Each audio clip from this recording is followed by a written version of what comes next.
Well, hello to everyone who has joined us today for the next EagleApps community webinar series. I am Dale Allen, President and co-founder of DXtera.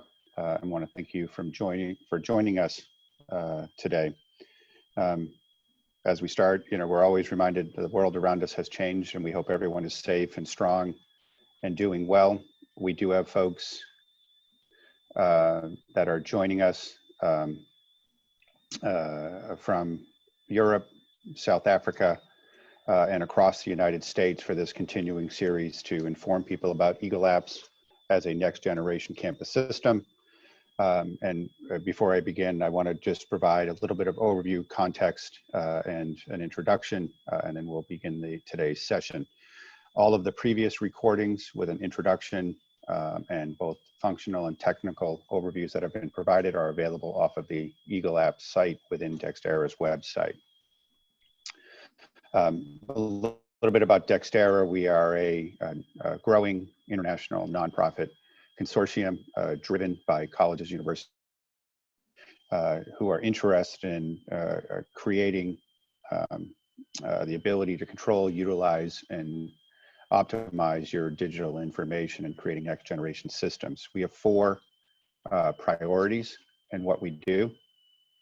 We work to create next generation education systems, and in partnership with Boston College, bring that out to the market. In this case, we focus on data management solutions, integration solutions, and really trying to shift the education edtech market by running an international symposium series called Next Generation by Design, which is bringing together innovative leaders from around the world to do shared projects to shift that market.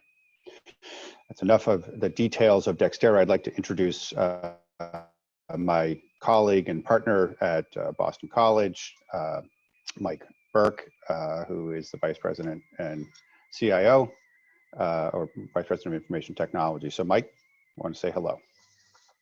Thank you, Dale. Good morning, folks, and thank you for taking the time from your busy schedule during these crazy times to attend. But we're pretty proud of what we've got to show. Hopefully you'll agree. And today we've got some folks that are going to show you some great capabilities and architecture. You'll get some really good insight into the, the abstract design of program management and academic records. So hopefully you'll enjoy that. And we welcome you. We are very interested in extending the utility of this system very broadly beyond Boston College. For those of you who are new to this, you may recall that you may be aware that we started this as part of an open source consortium in the United States, and we've carried it on and bringing it to completion, and we're looking to build a community of like-minded institutions that are interested in an architecture that enables an incremental, modular, extensible application that is going to be, I think, a very fitting, cost-effective model during these times of economic challenge for universities, especially here in the United States. So welcome, thank you for taking the time, and please engage with any questions that you might have. Back to you, Dale. Thank you, Mike. And again, as you see on the screen, DXtera and Boston College have committed to a long-term collaboration to help bring EagleApps into the market and into a shared community. And so next week's session 4, is going to be focused on developing that shared community, engaging with it, looking for guidance and involvement in the model for implementation, support, and maintenance, with an ongoing development roadmap, and developing a long-range plan, again, with users in mind and users engaged in the leadership of this community. We'll also be conducting implementation studies with multiple institutions who can start to deploy and help us understand the implementation of this and develop the best practices going forward. More details next week. The logistics, as a reminder, you have some icons on your screens for question and answer, chat, and raising your hand. If you do, please utilize the chat, please utilize the Q&A during the event. We'll have someone monitoring those and responding as appropriate, either as a live response sometimes, or at least in text to you. All of the questions and answers and chats that we receive will actually assist us in developing kind of frequently asked questions and responses and making sure we're improving the understanding of this, of EagleApps and its implementation. And at the end, we'll enable folks to ask any additional questions that they have not gotten answered at that time. All of these sessions are recorded and available off of our website with the EagleApps subsection. Today's session, again, is a session that we are going back to really help you understand, hopefully, the product and providing a functional, its functional capabilities and thinking about its use. And the nice thing, I think, what we've tried to do, which has been really eye-opening for many folks we've heard from, is we have users. So we have both a functional and kind of technical perspective of the models, and then also some users. So in today's case, we'll hear again from Tom Capetto, Dan Higgins, and Linda McCarthy, who will provide an overview on this session. So with that, I'm going to turn this to Tom. Tom. Hey, thank you, Dale. Let me share my screen. Share. And click play.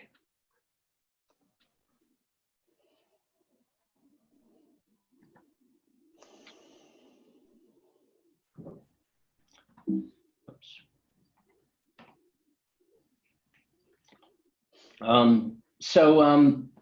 Good morning. My name is Tom Capetto. We've been doing a series of these talks on different aspects of the EagleApps system. And today is going to be programs and program enrollment, and a bit around the roll-up to academic record. So I open with Jeff Merriman's diagram of using a little bit of a Tetrisy kind of schematic here, looking at all the service areas of the system. So there they are. So today it's going to be largely about programs to program enrollment, academic record, and at the end of the demos, I'm going to spend a little time talking about programs and requirements.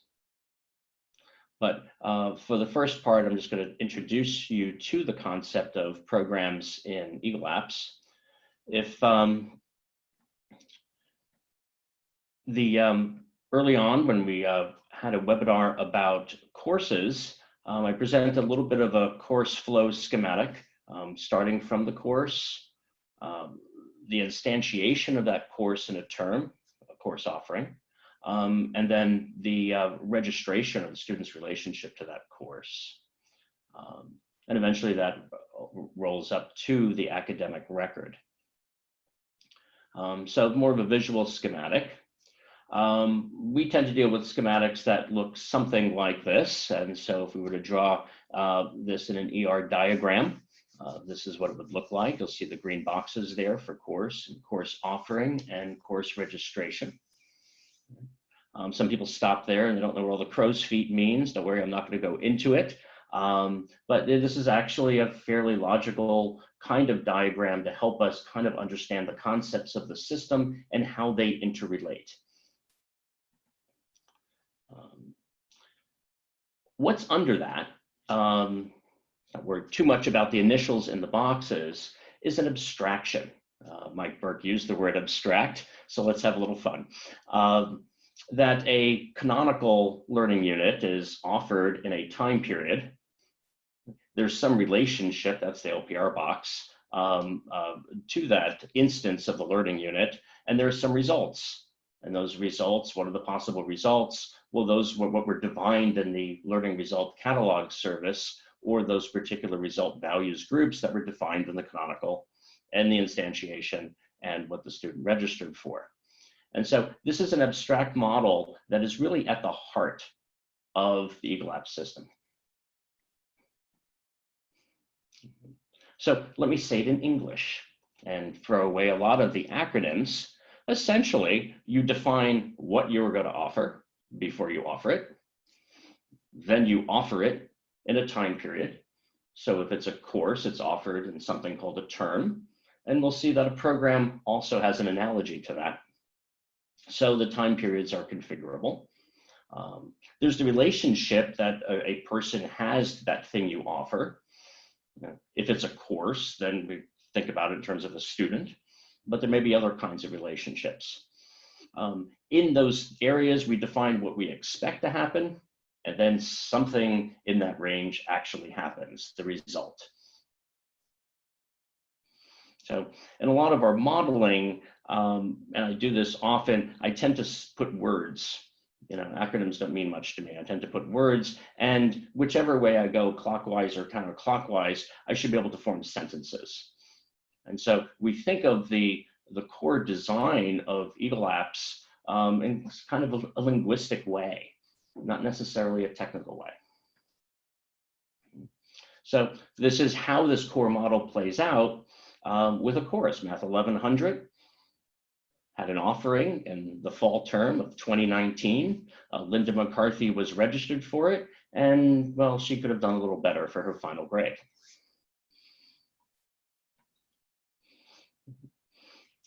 A little typo there, but we can play with that, and it plays out. This model kind of plays out in lots of different ways, and this is just a fun example that maybe some people at Boston College would appreciate. But if we had something defined called a football game, and there was an offering of that, or there was a game that was played in 1984, and maybe a certain quarterback was participating in that game, and we were tracking results about how many passing yards and what the score of the game was and how many Hail Mary passes were done that game. And the model plays out just perfectly in this, as it does with courses. So this is an abstract model to help us make sure that whatever we're doing, we got all the right pieces. And Tom, if I could just interrupt for 1 second, for those over in Europe, maybe it would be soccer and Lionel Messi and FC Barcelona. We could play that example as well. So I'll take that as a suggestion for next time. So now we get to programs. And so we have to define what we're going to offer. We have to offer it as a program offering in a time period, and people who relate to it, in this case students, will have a defined relationship called a program enrollment. There's a set of possibilities that might result. Let's think of them as maybe degrees or certificates or things like that. So what this model calls out is that we have two main players here that we have to contend with. And those who have worked with us, that we don't willy-nilly violate our core models. They've been around now for more than a decade. So they generally tell us information, even if we're not thinking about it in functional terms. And what it says is we have an entity called a program. Maybe some of your systems, you attached codes to the student to try to track their majors or minors, or maybe you stuffed in years to understand the fact that the program 5 years ago maybe had a different set of requirements as it did today, and what set of requirements are you going to evaluate that student in? Well, our core model tells us, well, guess what? We have a program. It's an object. It has a name and a description, among other things. And we have a program offering, which is the instantiation of that in a time period. And by convention, our program offerings that we use at Boston College don't go term by term, though they could. We tend to, by convention, use year by year. And so Boston College has long since had a concept that they call contract year. And the contract year at Boston College means a program offering for that yearly time period. So the program defines the curriculum of the program. Just like in course, the course defines the curriculum of the course. And so main event, learning objectives, there's also a description, and the program defines the requirements, what it takes to complete that program. And the program offering is basically, think of it almost as a snapshot of that program as it exists in that time period, in that year. And that's what students enroll into. So when we talk about enrollment As a thing within EagleApps, we're talking about connecting a student with a specific program offering. And that gives us all the information that we need to know. We know the curriculum definition, we know the requirements, and everything as it exists that year.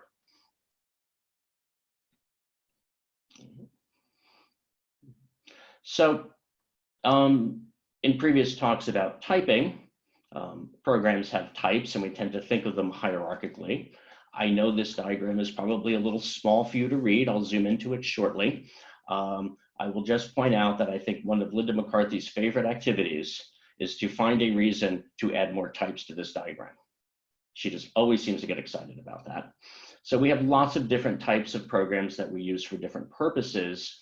Programs in EagleApps are probably, we take a much broader view of that than people have traditionally taken. So it's not just for majors and minors, it's usually tracking anything about the student where we expect any kind of result. So this is a zoom in to just part of that program type hierarchy. Way up top, we have something called a credential program. And examples might be undergraduate or graduate, or maybe split masters and PhD in law. Those are the things that essentially earn you the degree. We break it down into schools.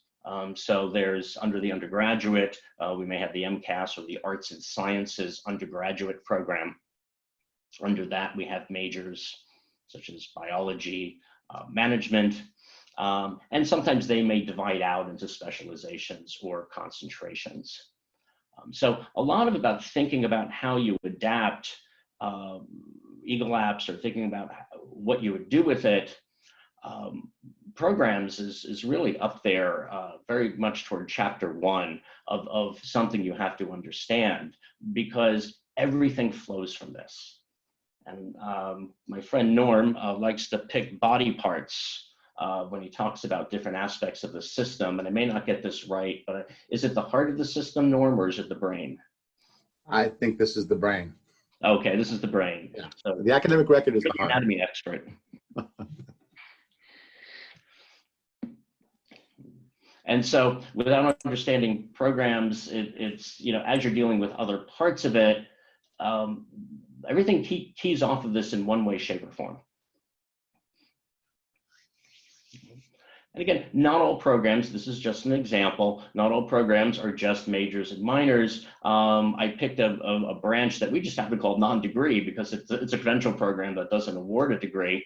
And under it, this is how we're also tracking cross-registered students. And then as it turns out, you know, where we find flags and other things and other systems to know whether they, you know, we treat graduate cross-registered maybe different than undergraduate, or we need to produce grade sheets for Tufts and BU and send those out. We're tracking these using the program and enrollment paradigm.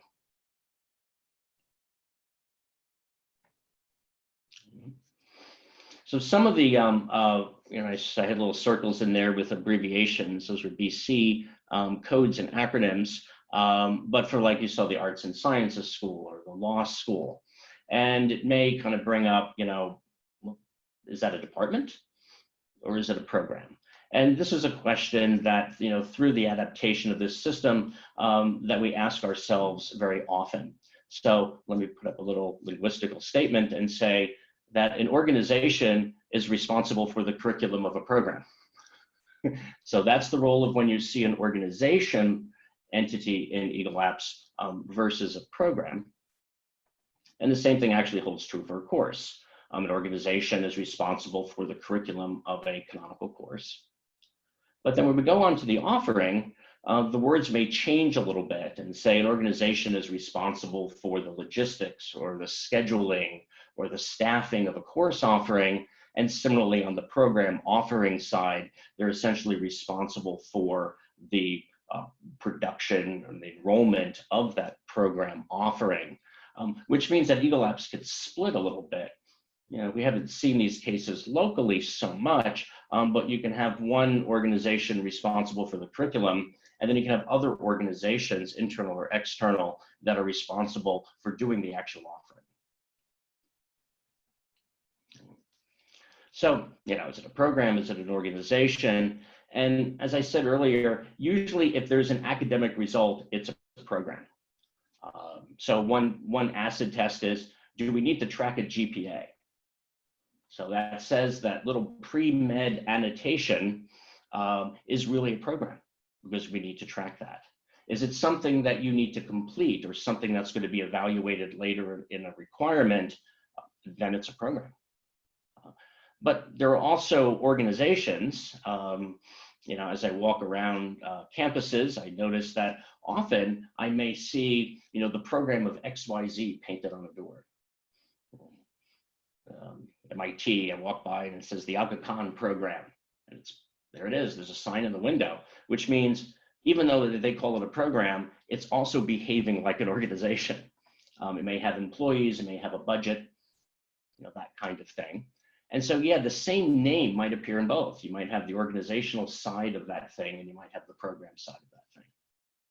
So I think it's an interesting thing if you take what you think your org chart is, and then you take what you think your program hierarchy is, kind of stitch them together and ask yourself if it's missing on one side or the other, whether it is there's a hidden org in your org hierarchy or there's a hidden program in your program hierarchy. All right.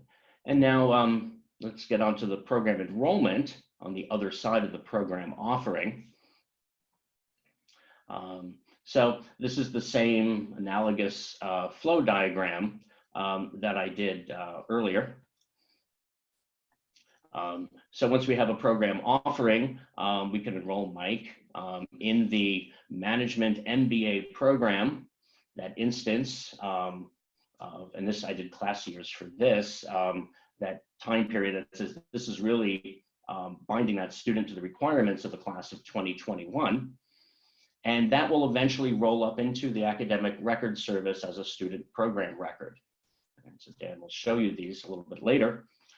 We also keep other kinds of relationships. We call it program status, and lack of any other term. But this is to capture kind of a term-by-term heartbeat of what the student is doing during the duration of that program. So Mike is going to go through this very quickly. A little one-year activity for him. So we'll get two main term statuses, one for fall of 2020, and I have another typo here, one for spring of 2021, as that ought to read. And then those will also roll up into the academic record as student program records and student term records. But the status is the things that we might say, yes, and the student has registered for their courses for this term, or they were a no-show, or they haven't registered. They may be taking a leave of absence, or they may have withdrawn that term.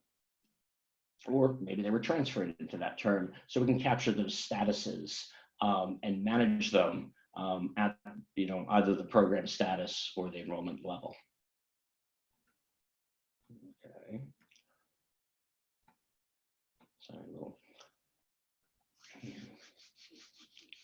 So again, the program enrollment is an object. It's a fully fledged object. We hang data on it that connects a person to a program offering. Some example of some data that we capture there is what the state of that program enrollment is, when it went effective, if it was expired, when it has expired, and what the result is. So let me just pause here and just check that I'm still on the air because my window disappeared. You are, Tom. We still see your screen with Norm's name under program enrollment. Yep. Yeah, Zoom just made a window disappear on me, so I wasn't sure. So let's just kind of redraw this little schematic a little bit, and I'm going to pick on our buddy Norm Wright. And Norm, I'm sorry, I may not have your years correct, but I guesstimated. Norm Wright may have, in 1980, joined the class of 1983 in pursuit of a computer science degree. And as we had the program hierarchy, we're going to see enrollments actually at all levels of the hierarchy, not just the major. We'll see an enrollment between Norm and his credential program. I'm using MIT as an example here today. The MIT undergraduate program, the computer science is within the program is within the School of Science, and we'll see relationships at each level, and each will have their own effective dates, each will have their own state. And so this might have what it looked like on September 1st of 1980. And then a year later, let's say that Norm decided he did not want a computer science degree, and he decided to get a degree in linguistics and philosophy. I don't know why, nobody has ever done that, I think. That's what I did. That's exactly what you did. And so he essentially did a change major. So that relationship between Norm and the computer science major, that ends as soon as that change major was processed. And then we get a new relationship, one that picks up at that point in time and says that now he is majoring in linguistics and philosophy. And so we see that as two different relationships that come up against each other. And we can now understand what his pathway was at the major level. Similarly, at the school level, because linguistics and philosophy is at a different school than computer science, we see a break of that relationship and we see the creation of a new relationship. However, during this entire time, Norm was part of the MIT, he was enrolled in the MIT undergraduate program, and that relationship did not break. And so we show it contiguous all the way through. And so by tracking enrollments at every level of the program hierarchy, what we're able to do is we're able to definitively understand when a student kind of moves through the university system and changing majors, adding second majors, dropping them, being the fickle people that we sometimes are, we actually have a transactional record that we can easily integrate with to understand what was going on. But it may get more complicated. So let's say a couple of years later, Norm decides, I'm tired of this school stuff. I want to just go out and work for a living. Maybe I want to build student systems or something. And so, he gets a couple of years, and by September of 1983, it's like Norm's gone. He left. So maybe we'll mark him as withdrawn. But we'll see those relationships because we have no new information. Or maybe he says, 10 years later, I want to get my degree. I still have some work to do. And so what we'll see now is maybe it's a readmit. We don't want to extend the relationships from 1983 because that's going to give us a false information that he was there in 84, 85, 86, 87. Mm-hmm. But in 1992, actually that's when it went effective, he decided to come back. So, okay, you're going to come back, you're going to be in a status of enrolled at your major, you'll be able to register for courses. However, maybe the requirements have changed. It's been almost a decade. And so, well, Norm, we'll have to put you someplace. We'll put you in the 1993 program offering, and you'll do those requirements.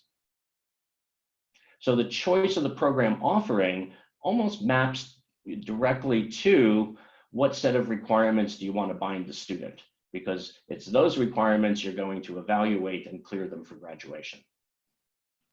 That's exactly what happened.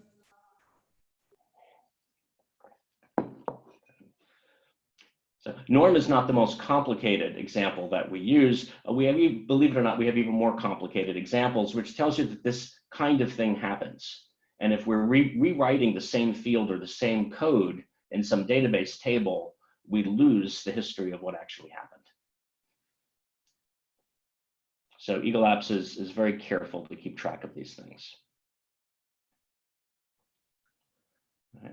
So for simplicity, I could just do sort of a tabular view of kind of the same information. This is not Norm's example, by the way, but a student was admitted somewhere around May 1st of 2017. They created an undeclared major, just another program, and to stuff the student in and say, hey, choose a major at some point. The student apparently did on February 1st of 2018 and decided to be a history major. And then, no, I don't really want to do that. So, I want to be a math major instead, and made that decision on September 1st of 2018. And then a day later said, I think I'll select a specialization in that math major to enroll in. And so there's another way that we can look at it when we look at these enrollment relationships. Looking at the dates and when they're coming and going can provide us a lot of information.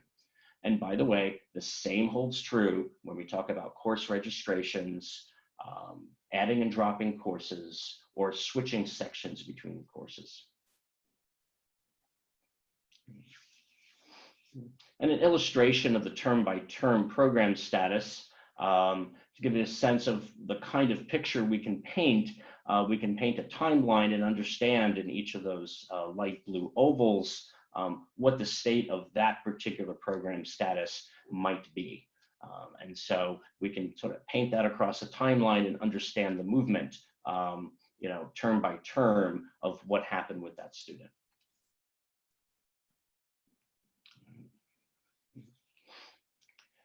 So sometimes we kind of bounce between enrollment and academic record.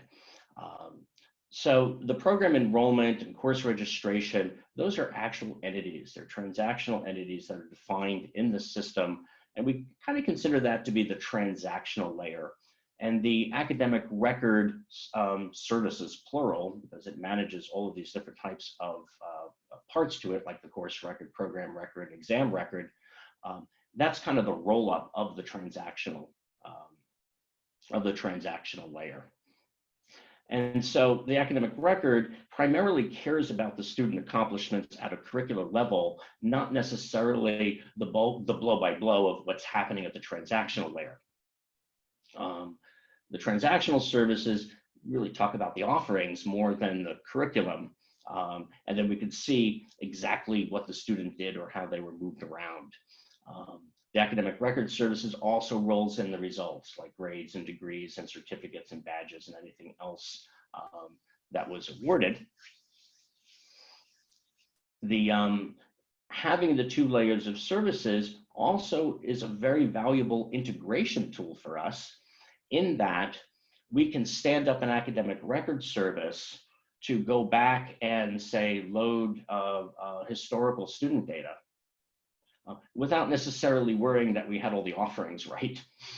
So that service can be implemented directly off the transactional layer, which we do, but we have another implementation of that academic record service where we could just store data into it.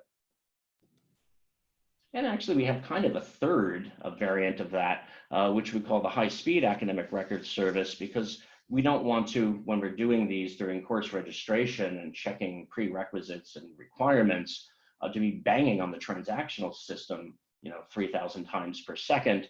And so we can cache that into another endpoint of the academic record service.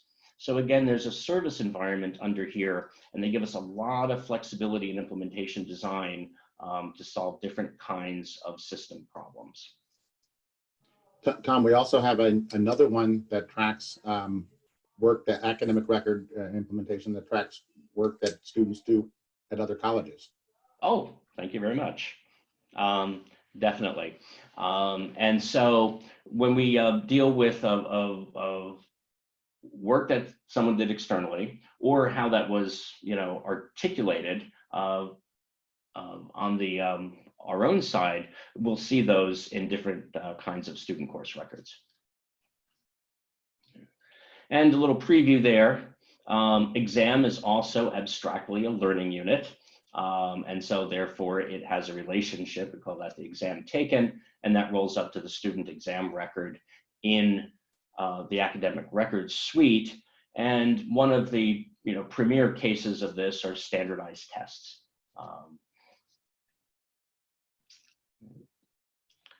And so with that, let me hand the baton over to Dan Higgins, who's actually going to show you how this plays out in many of our applications. Thank you, Tom. Okay. Yep. All right. I think people should be able to see my screen. We can. Okay. Please let me know if at any point you need me to zoom in more, and I will make an adjustment. Okay. So, like Tom said. Real quick, Dan. Someone just raised their hand. Okay. I'm not sure if that was a mistake or it looks like it's gone away. All right. Okay, if there's a question, please go ahead and type it in Q&A. Yep, absolutely. Okay, so as Tom has mentioned, we're going to get into a couple of different things today within the actual UIs here, going both into the program enrollment and viewing the academic record, and how we're going to manipulate some of the items in the academic record that Tom has been mentioning. So the first thing I'm going to do is pull, it's saved my context from the last time I was in here, the student Duke Ellington. And the first thing that I want to show is this student has come to Boston College actually 3 separate times. They're going for they're currently enrolled in their 3rd degree program that's here. But you'll notice while it's 3 degree programs, they have a number. They have 14 different programs that they were enrolled in while they've been here. You'll notice, so we have an undergraduate credential program that's in the Morrissey College of Arts and Sciences, where they were an English major and a political science major with a pre-law program of study here. So they had a spring 11 grad term, and this group here is one set of programs for them. They came back 2 years or a few years later and entered into a graduate program in the Lynch School of Higher Ed and Human Development, where they got a degree in higher ed administration. So again, they completed this in spring of 14.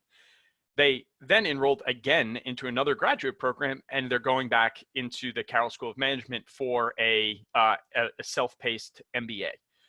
But they're currently still enrolled in this. They have been since the fall of 19, and they're planning on graduating for this one in the spring of 23. So you'll notice there's a lot here. There's a big program view, so that this is very useful for us to be able to manipulate these different pieces, just how Tom has been describing it, but it's not always the most effective to get a good summary of the student. And in order to do that, we're going to be actually going right into the student's academic record. So we come over here, we have information about profile and some others, but what we're really looking at this point is their grades and what we have as our grades and GPAs tab. So this is our summary view of the courses that a student has taken, the programs that they were in a given term. And it's divided up. First, we have a cumulative view here, and it's divided up on a term-by-term record. So here we have the MBA program, which they've only been in for 2 terms here, but we see some of the courses that they've taken. Managing people and organizations was taken in the fall of 19. They were a half-time student for each of these. We see information about their grades and their GPAs and the credits that they've attempted in a given term. So a lot of information that we have here. Now, it's only showing our most recent program right now, but if I wanted to go back and take a look at what this student did as an undergraduate, I can, I'm just switching between these programs here. Now this program is a little bit misleading to the infrastructure, because it's really a concatenation of several programs. And as well as including the result within this program to fit how Boston College thinks about these things, which is really a school, degree, and major combined. So when I come in and look at this student here, I scroll down, and this is their undergraduate record. You'll notice, 5 courses a semester. And if we scroll all the way down to the bottom, they were a transfer student that had a bunch of courses that were counting as equivalencies. So as Norm actually mentioned later on, we are we do have an external education portion of this for this transfer work that we're still developing and working on bringing in some more information about this student, which happened to actually be at BU for this one. But we go up, and again, this is a good summary view of the sorts of information that are here. But one of the things that we may need to do is manage how these courses are getting associated with each of the given terms and with each of the given programs. So we have we may have an accelerated program, or a student might have taken a course in a previous program that now has to be associated with their MBA. So we're managing that through something that we're calling student course usage. So I'm going to go over into the student course usage here, where I get, again, this view of different programs. So I'm going to go in and take a look at the student course usage for this. Here are the different programs that are currently counting towards the courses that are counting towards the MBA program. Now I scroll to the bottom, and here's the list of the rest of the courses that the student has taken at Boston College that's associated with any program within the record. I'm actually going to add one of these to the student's MBA, and we're going to say that the financial management in higher education is going to count as a it's going to fulfill a requirement for this MBA program. So I'm going to go ahead and point this. And after we refresh this page, we are going to see this course here. That's financial management in higher education. So we can now see that this one is counting towards multiple programs. So this is associating that course record with 2 different programs. You'll notice that we also have a couple other things that we can manipulate here. Things like whether or not these count towards credit or count towards degree. So while we're going to have this count for a requirement, since they didn't take it here, we're going to say that it's actually not going to happen towards their credits and their GPA as well. It's just going to end up getting counted as a requirement when it goes over to degree audit later. So we'll see that updated. And now when we go back to the student's academic record here,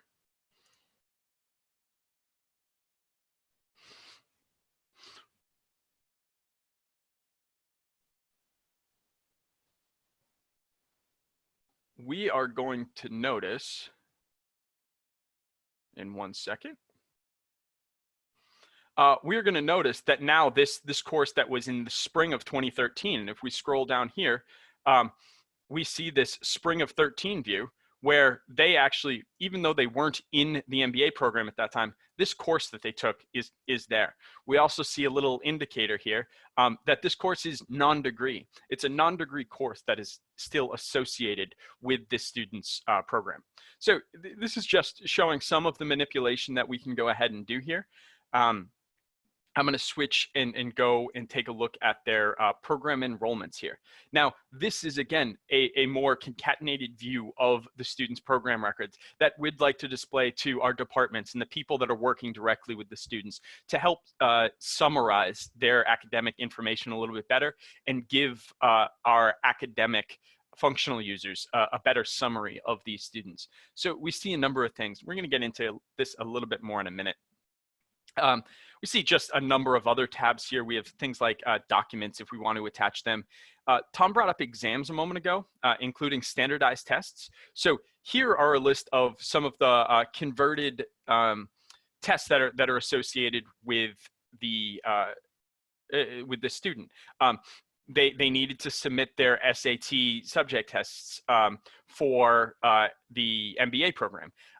This 21 is, in our old system, is the exam that counts. It's a comprehensive exam for the higher ed administration degree. And then there's also some language proficiency things that can be included here as well.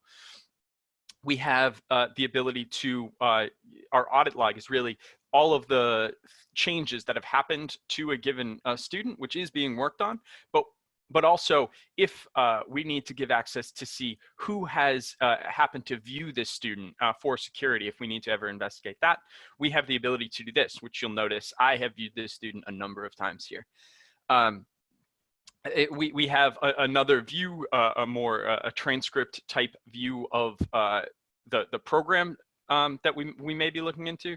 And so here are just a lot of the different areas that we're building out to help people understand this given student. So the next thing I'm actually going to do is I'm going to switch over and show a different student here.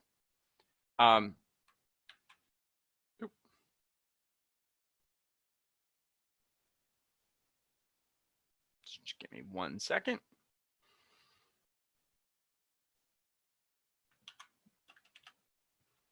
We're going to take a look at Billie Holiday this time. And this is a more traditional undergraduate student who's only in the one credential program here. So they're only getting a Bachelor of Science.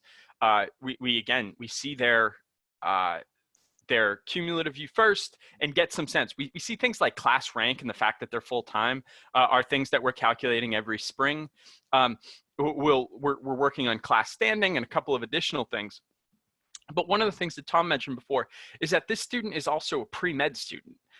When we go over and take a look at the program enrollment, we see that there's also this pre-med program that's there. So for a pre-med program, we may want to calculate a pre-med GPA. Not something that we can see easily here, but we do notice that this student has taken some courses that weren't towards that. We see some economics courses, we see a psych course, there's art history here. So how do we know how this student is doing in pre-med?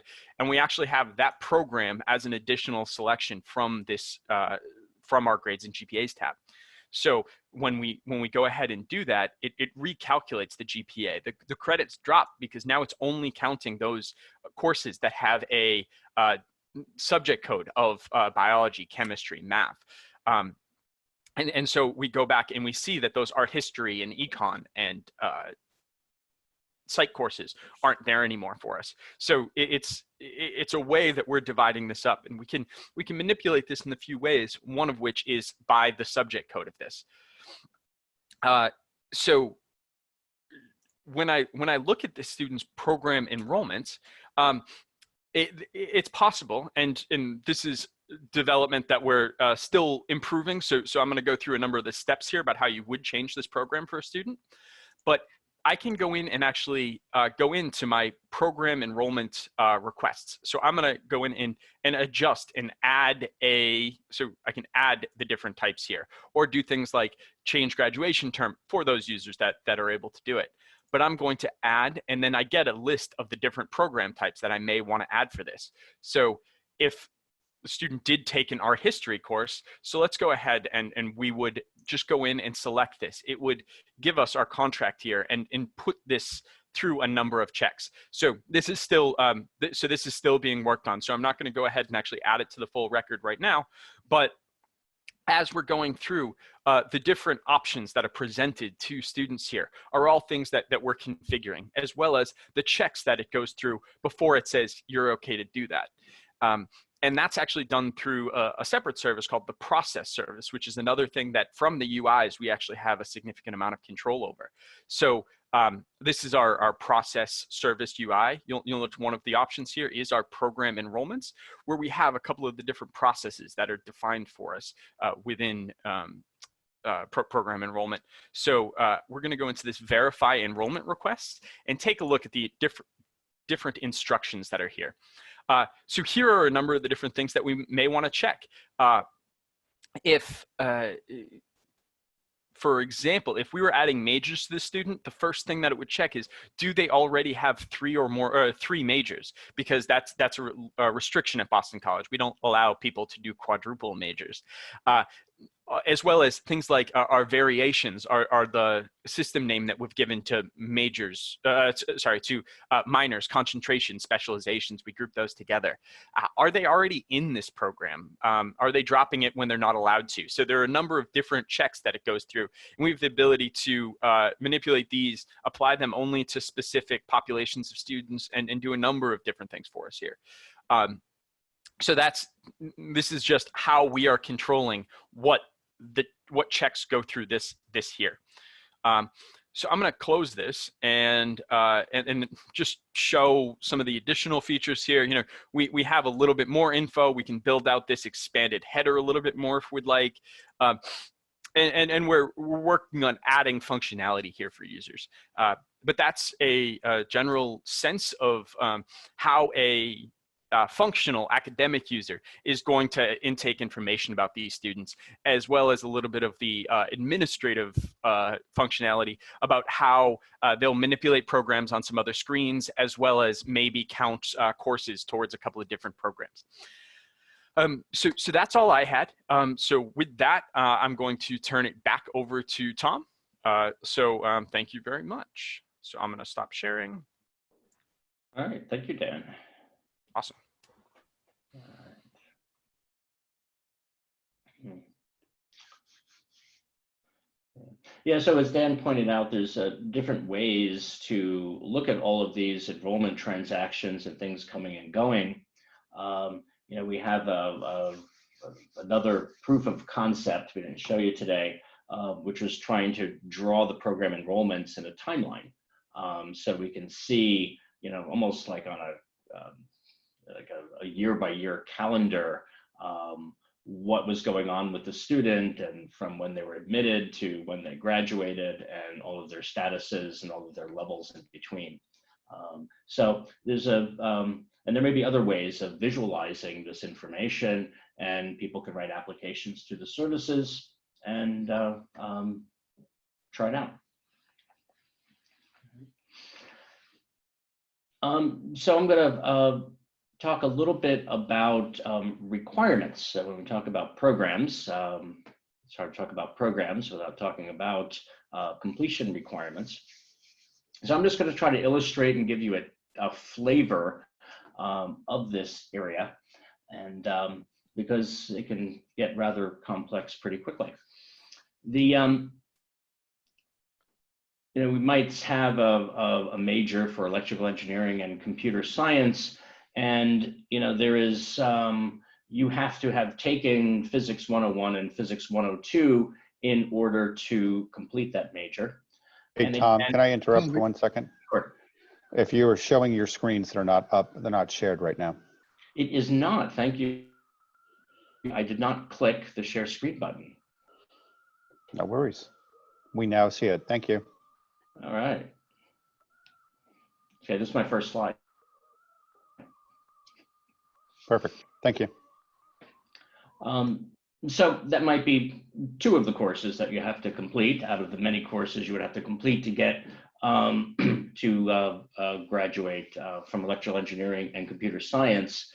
In EagleApps, again, we're going to come back and express everything in terms of a model. And so we have a program, and we have kind of a rule we call requisite. And one of the things we can do with that requisite rule is list courses. And then we'll glue them together with the requirement. What we do here that we don't often see in the rest of the world is we provide the opportunity for naming the requirement. And in fact, from a curricular design standpoint, and even from the standpoint of organizing all of these little rules that have to be checked to see if the student's ready to graduate, naming them helps you kind of build bigger and bigger rules, and it helps people understand and debate about, as the program lifetime goes on, what changes they might want to make to the program in the future.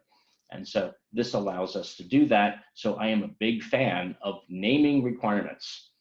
And so if, you know, what comes up in a conversation is, you know, we kind of get into something that sounds like an algebraic equation of course codes, so I want to pop up a little bit and ask ourselves, what is that requirement about? And make sure that we hit it at that level. You actually go out to the web pages of most program definitions. They sort of often talk about, well, these are the introductory you know, requirements. You know, you have to for the major, you have to take, you know, certain introductory courses. That's the, you know, first part, and then it's, you know, maybe some other depth courses is sort of the next, but they often don't name them always. But then, you know, we might then have these are the capstone things, and they're actually if you read them, you go, oh, they really do have those requirements spelled out, you know, sometimes buried in the middle of text that people put out on the web pages for programs. All right, so going back to an example program hierarchy, you know, working our way from the credential program up top to you know, the computer science or electrical engineering. Maybe there are little areas within the EECS program itself. Again, all of that is completely configurable. And so we might say, okay, so we've defined this requirement called core physics, and we kind of attach it to the ESS major. Well, we ask ourselves, is that something that maybe everybody in engineering needs to do, and we attach it at that level? Or is it something that everyone in the undergraduate program needs to fulfill? We can attach it at that level. And so once we've defined the requirement, we're able to now move it around and apply it to an appropriate place that sort of describes, you know, what that particular program completion looks like. And it gives us a nice leverage for sharing things, so we don't have to recode the same things over and over again. And then, you know, behind that is the rule. And it's a very simple rule of just take 2 courses. The requisite rules can get a little more complex inside EagleApps, and we can talk about minimum grades or number of credits. We can also reference predefined sets of courses that are managed elsewhere and use those in our requisite rules as well. So I can define additional core requirements. And now we can kind of see the core university program coming together in my fictional example. And those requirements may also, they could imply that other requirements need to be fulfilled. And so I can take something fairly broad like the core science requirement and then break it up into its constituent parts. It can get a little more interesting. In fact, a requirement or a requisite rule can require the completion of another program, not just a course. It can require completion of an exam. But when a program is used, I can break down certain requirements and say, well, actually, this requirement is managed by this committee over here. And therefore, it has kind of the flavor of a program to it. So I can go either way on that. And I can drill down into forming a bit of a requirement hierarchy, if you will, breaking down my requirements to smaller and smaller pieces. And each one, maybe at the leaf here, is where I'm actually sticking my little rules and specifying my courses or whatever else needs to be completed in order to satisfy that requirement. So we do have an application and an aspect of the system called program progression, where we can actually track with configurable results what requirements the student has completed. We use that currently for graduation clearance, where the top level requirement is always, did you complete this program? And it breaks down the hierarchy from there. And if whether, you know, somebody has kind of looked at what you've taken and looking at your transcript and said, yes, you've completed it, I will manually check you off, or integrating with a degree audit system, you know, like DegreeWorks or UAchieve, that is the place where we can see the students' progression through a program as they're taking on and completing various requirements.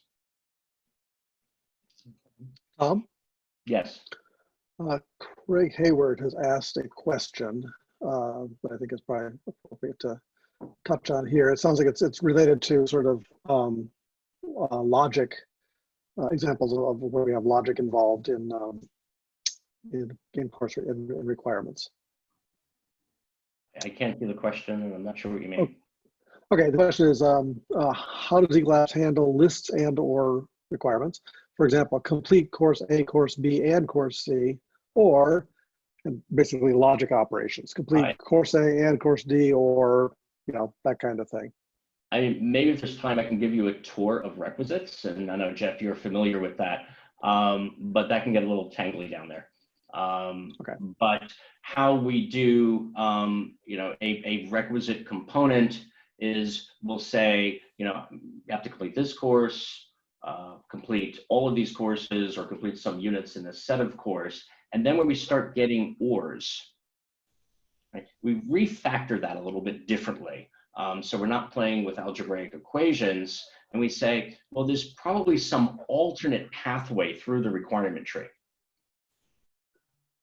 And we say, you know, it is, you know, you must have taken physics 1 and physics 2, or alternatively, you've taken a placement exam that has now exempted you from having to take the course.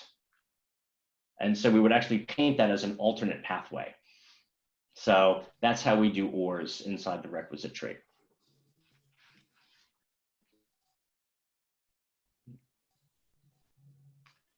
Right, so back to the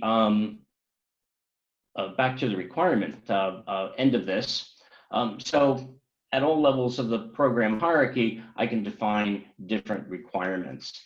And, you know, the undergraduate core requirements will probably naturally fit with the undergraduate program. And then as we get down into the major, then I'm really talking about, you know, completing the electrical engineering and computer science major. That may be, as Norm mentioned earlier, broken up into several pieces. There might be some core courses in the major. You might have to take a core programming course, or a electrical wiring course, and so forth. And then you get into the more advanced courses, and then you get into the electives, and I can begin to design what the requirements are for that particular major, and even down at the lower levels in terms of, you know, any other sub-programs, concentrations, or specializations that we have under there.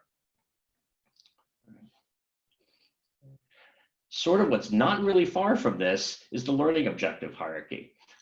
So